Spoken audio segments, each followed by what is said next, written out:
নমস্কার বন্ধুরা, সীমা রান্নাঘর। আমি আজকে রান্না করছি মটর ডালের বড়া। হলুদ দিলাম, লবণ দিলাম, ডালটা মেখে নিলাম।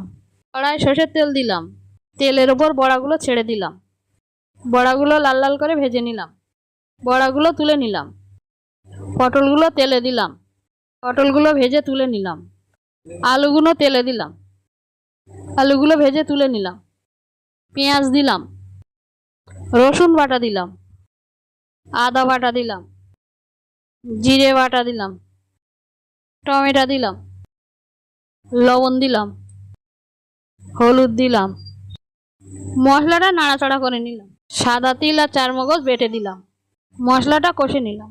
থেকে ভাজা আলু পটলটা দিয়ে দিলাম। চিনি দিলাম। কষে নিয়ে জল দিলাম। জলটা ফুটে উঠলে বড়াটা দিয়ে দিলাম। কিছুক্ষণ পরে নামিয়ে নিলাম।